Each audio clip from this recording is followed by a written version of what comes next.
What's good, everybody? I'm Keandre, this is Intellect, and welcome back to the channel. Now, March Madness is right around the corner with the conference tournament starting up and Selection Sunday coming up on the 13th, so it was only right that we drop one of these before everything gets a little crazy. Now, the tournament doesn't fully change my mind about a lot of these players that we've seen for months and months, but it can swing some things in a certain direction, and it also serves as a pretty good stage and competition level for those mid-majors.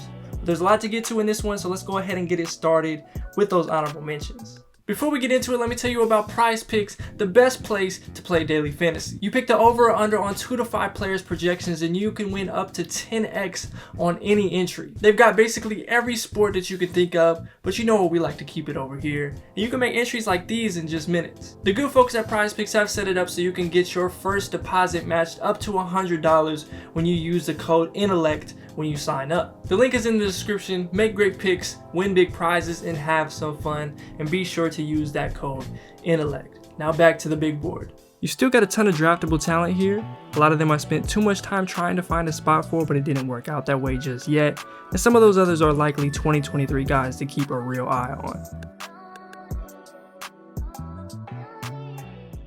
I've actually been a bit surprised at how resilient Caleb Love has been this season. There have been some really rough games, and a great example is that first 38 minutes against Syracuse before he went nuclear.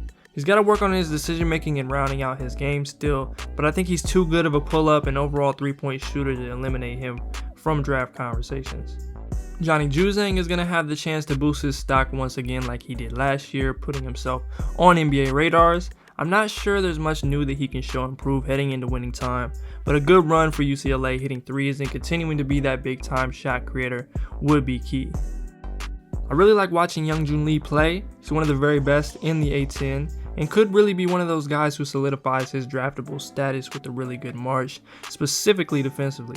Obviously he won't change overnight, but just being solid while potentially leading a Cinderella Davidson squad would do him wonders.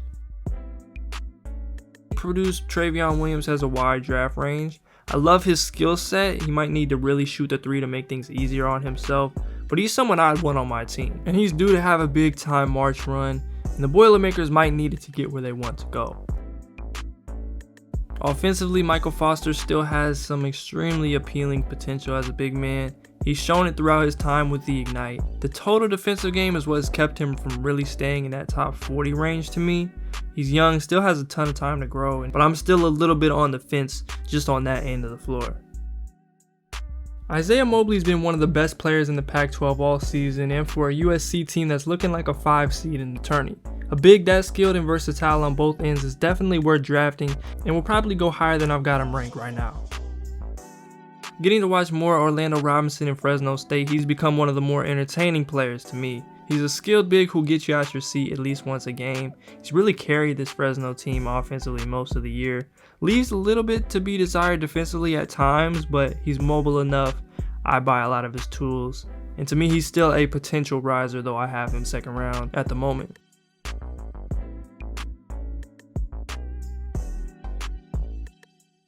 Now, Jake LaRavia has been a huge part of Wake Forest's success this season. The Indiana State transfer comes in at about 6'8", 6'9". He's got one of the best jumpers in the class. He's a solid passer, impressive defender, someone who projects pretty well as a role player in the league, and a definite mid to maybe even early second round type of guy in my opinion. Iverson Molinar has proven he can get buckets on the best of the SEC's athletes, one of the most consistent scoring guards in the country, and again a guy who I think is a better three-point shooter than the numbers show right now. To me, his game is somewhere between the likes of Dennis Schroeder and Monte Morris, and I think it'll ultimately land him somewhere in that mid-second round. Oscar Tshiebwe is very tough to deny as a basketball player. He might not have the most sought after height, wingspan, athleticism, but he's an absolute animal on the glass with a motor and effort you can't teach. Made big improvements since West Virginia, and I think there's room for him somewhere in the league. The likely National Player of the Year is going to have a lot of eyes on him during this tournament run, and he might just be able to solidify himself as a draftable prospect. I've gone back and forth on Jabari Walker this year, but I'm bought into him defensively and eventually being a solid three-point shooter. You just look at him in some of the biggest matchups of the year against real NBA prospects, and he's consistently held his own, especially defensively. He's been a consistent winner, especially over the last month. I'd been waiting on a performance like Jaime Jaquez had against Washington for a minute. He's dealt with some injuries. UCLA's had this sprint of a second half of the season, but they remain one of the best in the country, and Jaquez is still someone I think can contribute at the next level. He's got great feel. He's already expanded his offensive arsenal a bit. He'll just need to keep it going in the league. Mateo Spaniolo is absolutely one of the craftiest players.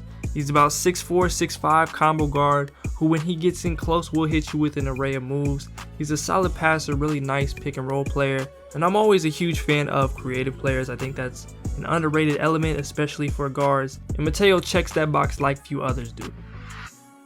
If you haven't been distracted by that Wisconsin altercation, Moussa Diabate has been really good over the last month aside from some foul trouble.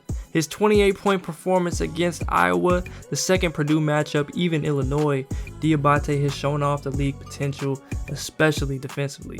I still think he's pretty raw and could return to be a first round pick, but there's already a lot to like.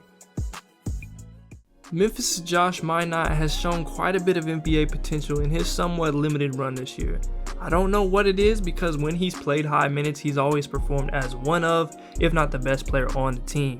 He's really a first round contender if he gets the proper minutes wherever he's at next year, but if he does declare this year, he could be a sleeper, one and done, athletic, do it all forward somewhere in the second round.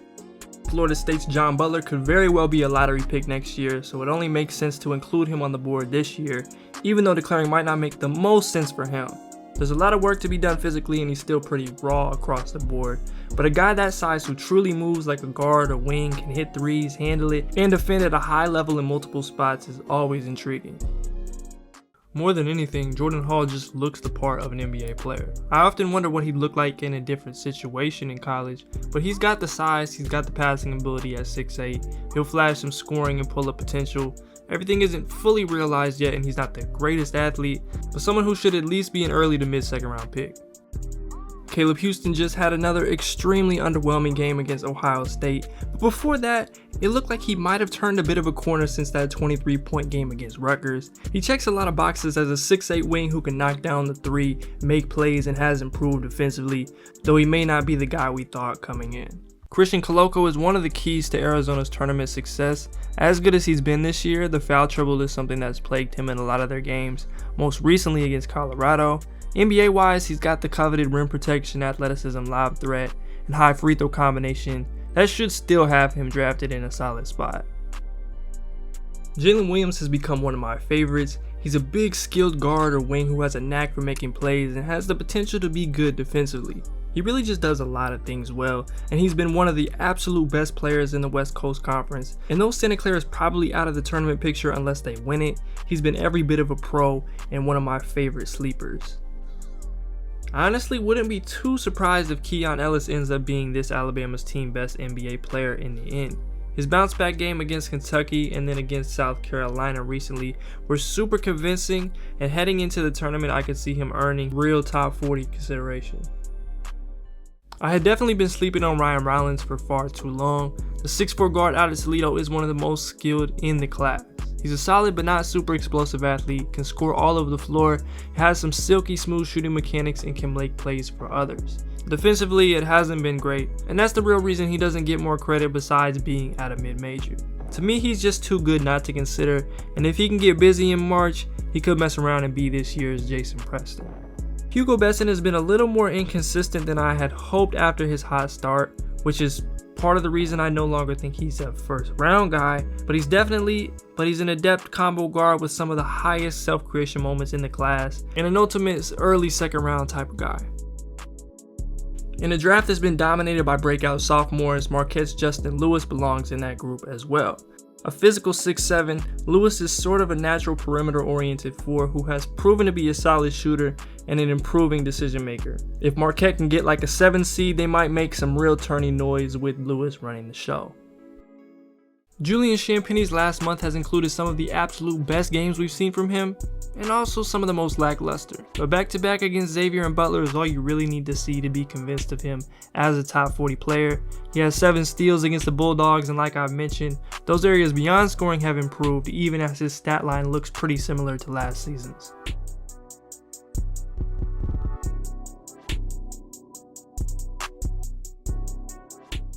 Italian wing Gabriel Procida has some areas to improve, but at 6'7" with a fluid release, some nasty creation flashes, and a good level of athleticism, I think he's at least a mid-second round guy after getting to watch a little more, and honestly I often think I still have him a bit low. Vince Williams Jr. returned from injury and kept up his high impact play for VCU. I really like his game, and by draft time I think a lot of others will too. He's a 6'5", 6'6" wing, one of the best defenders in the class, knockdown shooter with a great sample size over the last 2 years, and VCU is just a clearly significantly better team with him out there on the court. Ousmane Dieng just recently returned and had some of his best offensive production we've seen, and that was also the case before the hiatus, as he averaged over 10 points a game in his last 3. It's definitely good to see him give us the signs he can make things happen offensively. He's still a bit of a project, but a potential early second, maybe late first one.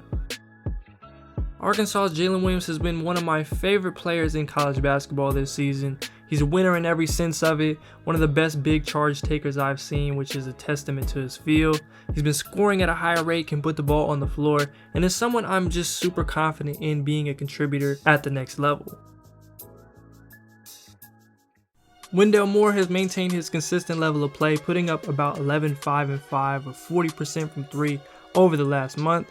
He's a junior who struggled for a lot of his first 2 years, but he's also the age of most sophomores. I wouldn't say he's great at any one thing, but he's good at basically everything, and I think he can be used in a few different ways at the next level. Wendell is going to have a big role in how Coach K's farewell goes, and hopefully he's up for the challenge. I'm very curious to see where JT Davison ends up. He's a tremendous athlete, he's got really great moments of playmaking and as a driver, but his half-court offense has been a struggle at times. Some of the turnovers have just been hard to watch, and the shooting is definitely a work in progress. Overall, I think there's enough there for him to still be a potential first-round pick, but he may fall into the early second or even stay another year at Alabama. Christian Braun has been at a consistent 15, 5, and 3 over the last month and a half, continuing to be a great defender, cutter, and shooting the 3-ball at a higher clip than in the past. He's probably the biggest key to Kansas' success both in the Big 12 and in the Big Dance, specifically as a scorer and shooter when things get rough, and his performance this month might decide a lot of his draft range.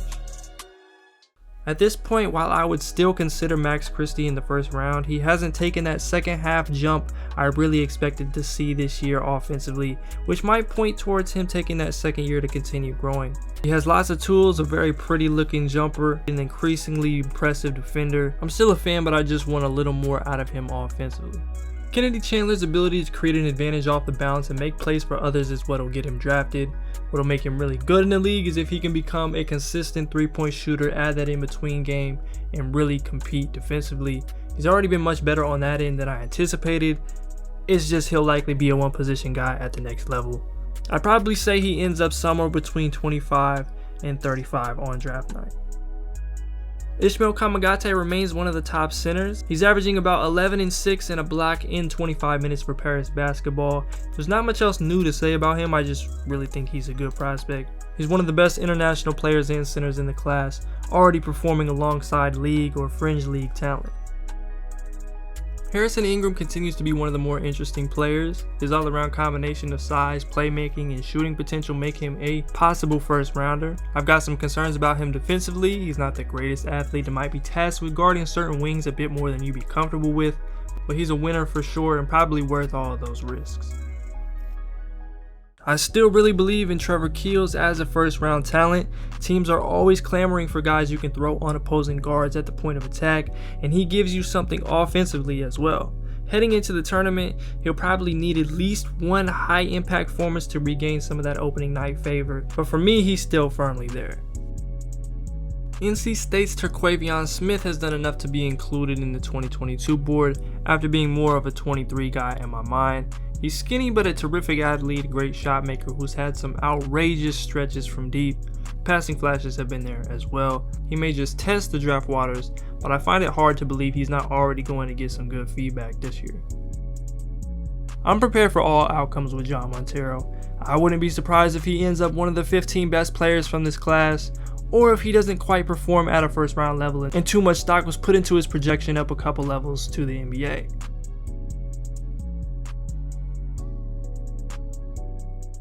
Alondes Williams is still one of the biggest sleepers in this class to me. In NCAA history, only 10 players have ever averaged at least 19, 6, and 5 in a season. The NBA names on that list: Penny Hardaway, Evan Turner, Denzel Valentine, Elfrid Payton, John Conchar, and Ayo Dosunmu. He's been a consistent performer, a big moment specialist, and a guy who could become a March hero. This tier is a good reflection of the range of prospects and the lack of separation that's there, even including the group behind them. Before that performance against Pittsburgh, Mark Williams had been excellent over the last month, especially against that Syracuse zone where he had himself a 28-point night. With him, you're getting rim protection, vertical spacing, and someone with the potential to add the midi at some point. At the end of the day, you can't teach a 7'7" wingspan. Bryce McGowens remains a terrific scoring prospect. He's had his dry spells, but a guy that fluid at 6'7" who isn't afraid of contact and gets to the line at a good rate is what you want. It's been a weird season for him in Nebraska overall, but you can't watch those last 2 games against Penn State and Ohio State and tell me that doesn't look like a first-round pick, even factoring in some of his improvement areas, especially defensively. Over the last month, EJ Liddell has continued to assert himself. He's a guy who has a terrific chance to be instant impact at the next level as a 4-man, who makes a ton of big plays, knocks down jumpers from 3 and in the mid-range, and has become a very good defender. Liddell's got to be the guy for Ohio State to make a deep run. Ohio State's Malachi Branham is another guy I had sort of penciled in for the 2023 draft, so I left him off the previous boards, but he's proven that he's likely here to stay, and until the last couple games has been on an absolute tear since that 35-point performance. The freshman is a classic 2-guard or small wing. He's not the greatest athlete, but someone who finds ways to be effective and score the ball, and he's probably the X factor for this Buckeyes team in March. Notre Dame's Blake Wesley has shot over 40% from 3 on about 6 attempts over the last month, which is great to see. He's been a bit inconsistent there, both mechanically and percentage-wise, but he's got a knack for putting the ball in the bucket. He's also a good defender and remains a top 20-ish type of prospect. Patrick Baldwin Jr. is out for the remainder of the season, and PB Sr. will no longer be the coach at Milwaukee, which ends an overall wildly disappointing experiment. I still think there's a ton of potential there for a 6'9" guy who can really shoot it and that we've seen be productive in different situations. Now, I don't think you can just straight ignore the fact that he put up 7 points a game on 27% against Horizon League competition and struggled to create shots individually, but I've also seen enough of his talent and factor in the situation that he's still likely a top 20 guy. Now, Jaden Hardy continues to be a player I go back and forth about often. It's hard to deny the raw shooting and scoring potential, but at the same time, I just don't know if he's been effective enough within the context of the team and as an overall decision maker to warrant being where I've had him in the past, especially as someone who isn't a tremendous athlete or has great size. But he is in this vicinity for a reason, and I'm willing to bet on him figuring it out and using that talent to be a contributor in some fashion. I think people placed some unfair expectations on Kendall Brown after he started the year on fire, but he's still a very good prospect. He's a top 25-ish guy for me as this super high field athlete, cutter, high potential defender, and transition player. There are so many good elements to his game. I live with developing him as a shooter, his handle, pace, and the off-ball defense. Nikola Jovic has struggled quite a bit from the field since the last board. I'm a bit higher on Jovic than some others are, but I just think at 6'10" with his fluidity and shooting potential, the playmaking, it just makes sense to have him in the top 20 range. The best shot blocker in college basketball is undoubtedly Walker Kessler, putting up nearly 5 a night or 10.2 per 100 possessions. I'm sure most of you have watched Auburn at this point and know he's a huge part of their success. And to me, his skill set is first round friendly. He moves really well for his size and has the potential to become a real 3-point shooter, a very intriguing combination. I think the reason you might see some variance in Marjon Beauchamp's ranking is the projection of him as a shooter and as an overall scorer. Obviously, the defense, cutting, energy should be the focal point of your Marjon description. I just tend to believe he's got a little more to offer offensively that I think we'll see down the line and in a different situation. I'd say Tier 4 is sort of an extension of Tier 5. I'm just a bit more confident in this group at the moment for numerous reasons. Kansas's Ochai Agbaji really figured it out this season. He's a knockdown shooter, good defender, growing passer, improving self-creator. I just think he's absolutely going to help a team next year, and with some of the younger, more high upside guys in the vicinity, I can't 100% say the same. 40% from 3 on 7 attempts over his last 60 games is just spectacular. It might not pop in the stat sheet, but Jeremy Sochan is one of the most impactful freshmen out there. He's got great defensive upside both inside and out. He's strong but moves his feet well against the best of guards. He's made some excellent passes, hit people with the bulldog, throw some turnaround jumpers in there, and going forward I buy his shooting mechanics. Those games against TCU and Kansas really drove home his lottery potential for me. Ty Washington has recently dealt with a few injuries that have kept him out of games and from really being himself. None of them are really truly serious, but they're a bit nagging. And I have a feeling he came back a bit earlier than he should have in that Kansas game, making him more susceptible, but he's a competitor, so you're not keeping him off the floor. And through all that, I still think he's pretty clearly in the upper echelon of guards. You can't put too much stock into exhibitions, but Dyson Daniels was excellent in the Rising Stars tournament and shortly followed it up with a big time performance against the Canton Charge. At this point, I think I've decided on Dyson Daniels being the best prospect from the Ignite. Maybe he doesn't have the absolute highest ceiling, but his combination of defense, playmaking, athleticism as a 6'6" guard who has a decent enough scoring profile make him a potential lottery pick for me. Tari Eason has been ridiculously productive this year, and he's pretty much a consensus top 20 guy now, and someone who could sneak into the back end of the lottery. Since the 09-10 season, Tari is the only player to put up a steal percentage of at least 4, a block percentage of at least 6, and averaged at least 16 points a game. The only NBA guys that come close to those thresholds are Robert Covington and Matisse Thybulle, which is great company to be in, all while doing it mostly off the bench. There's just a bit of separation in my mind between tier 3 and tier 2, but guys like Tari, Dyson, and Sochan are really knocking on that door. I assume that most people who include Shaedon Sharpe in the 2022 class think he'll have a change of plans once he likely tests the draft waters.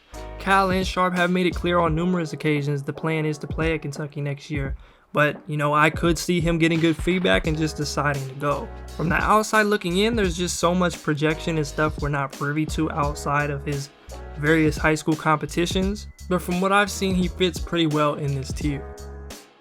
You won't find many college players as productive and consistent as Keegan Murray. I think he's proven himself as a top 10 pick. I can't quite get down with the top 4, top 6 talk I've heard become more popular, but that's the splitting hairs that comes along when you start talking about him in that range. Murray's going to have a huge weight on him trying to carry Iowa in the tournament, but that motor's always running and nothing really stops him from being productive. Jalen Duren has continued to get better and be more involved offensively lately. Obviously, most of his appeal comes on defense where he's super impactful far beyond just the blocks and steals, and athletically at that size he makes a lot of things look normal that just aren't. I'm excited to see him play with NBA playmakers and really see how much of the passing and shooting flashes are real. He'll definitely be an interesting wrinkle if Memphis can sneak into the tournament. The Pac-12 buzz is often pretty quiet as the season progresses because their games don't come on until like the middle of the night a lot of times, but Ben Mathurin and Arizona have been great, especially lately. Mathurin has averaged about 19, 5, and 3 and shot 44% from deep and shown some excellent creation flashes along the way. I think he's a very easy top 10 prospect, and he's another one of those guys who has a lot weighing on him in March that could give him that final draft stock push. We've rarely seen a guard make the jump that Johnny Davis has in 1 year. He's been spectacular and only continued to show what I think is great NBA potential. Johnny feels like a player made for March Madness in the conference tournaments, and that one in the Big Ten is going to be a bloodbath. We've long talked about the space creation or reliance on strengths at times to create, and the need for the three-point shooting to come along, but all things considered, he's another firm top 10 pick in this tier for me. Before we get into this top tier, I have to say again, I'm still a bit undecided. At some point soon, I'll probably choose who I'm rolling with at number 1 for sure. I wouldn't say there's no right answer this year, because there absolutely will be one in time. I'm just not quite sure who I'm most confident in that being yet. But yeah, Duke's AJ Griffin has continued to establish himself as a top 5 pick. To me, he's clearly in that 5 spot right now, sort of floating in between being considered with the top 4 and being just a step above the tier that we're in now. His baseline is an absolute sniper who has great size and is a solid athlete. Is great for an 18-year-old. I think he'll be drastically better than that and develop other parts of his game at a high level, of course, which is why he's at the 5 spot. But that baseline skill set fits on basically every NBA team ever. But getting into Jaden Ivey, he 100% deserves to be in this top tier prospects, primarily because of that unbelievable burst and athleticism that no one comes close to in this general range. I think he's shown enough as a playmaker and as a half-court creator to be considered this high, though he's still got a lot of work to do there. Wherever you have him is probably dependent on how confident you are he'll improve in those most vital ways and benefit from being in the NBA game that's worlds different from the Big Ten. The tourney is where the stars shine. I don't know if we're going to see a dramatic change in certain areas of his game, especially considering he's still a bit hesitant with the in-between game and has recently greatly regressed as a shooter, but the stage will be there to take the reins. Paolo Banchero hasn't been the greatest over the last several weeks, but to me, he's still right in the middle of the number 1 pick conversation and absolutely the top 3. Prior to the Syracuse game, he struggled a bit to find his footing as a scorer for most of February, really settled from the perimeter too often, shot it poorly, and didn't take advantage of his size in the way that you'd like at all. But in that same stretch, he's really shined as a passer and has some excellent moments on defense. 6'10", 250, can dribble, pass, defend. I buy him as a shooter long term. I just think that upside is still terrific. Just a couple concerns about his role and overall decision making put him at number 3. But again, I go back and forth all the time. He's got a lot of pressure on him as the star of Coach K's farewell, so we'll see what he's really about here soon. Chet Holmgren was excellent in conference play, and prior to that St. Mary's loss, Chet was basically putting up 17 points, 13 rebounds, 2 assists, 1 steal, and 4 blocks. Of course, with all the other things he brings to the table. There will be different challenges that come along for Chet in the NBA, and being bigger and stronger will certainly help him there, but the idea that it's just impossible for him to play in the league doesn't make sense, and the talk about the competition being too weak is just false. The West Coast Conference is actually pretty good this year. They'll have multiple tournament teams, and while I'd like to see him do some specific things against the big dogs, he's already had some solid games against the Dukes and UCLAs. Forget a draft take or evaluation. As a fan of the game, I'm just excited to eventually see him in the league, wherever that is. Now to the number 1 prospect. Recently, we've seen the absolute best of Jabari Smith, notably against Vandy, Florida, and Tennessee. The Auburn forward makes shooting the ball look as easy as breathing, and I'm still not convinced he's ever seen a contest that was too much for him not to get his shot off.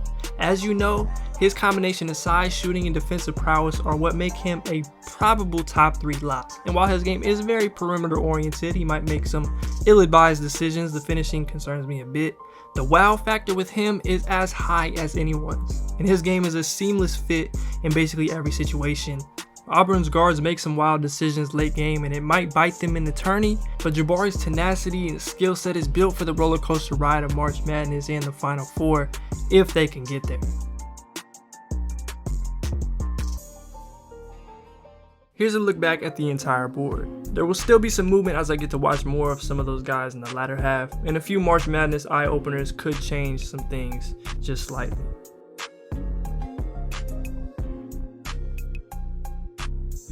As always, I appreciate y'all for watching this video. If you did enjoy, be sure to leave a like, subscribe if you are new, and comment down below some of your thoughts. Also, be on the lookout for those scouting reports to return to the channel very soon. And also, we will do a March Madness preview either next Sunday or Monday after all the teams are in the tournament. So, yeah, that's all I got for this one. I'm Keandre, this is Intellect, and I'm out. O'Shea gon' be the first, so I'll forever be the second.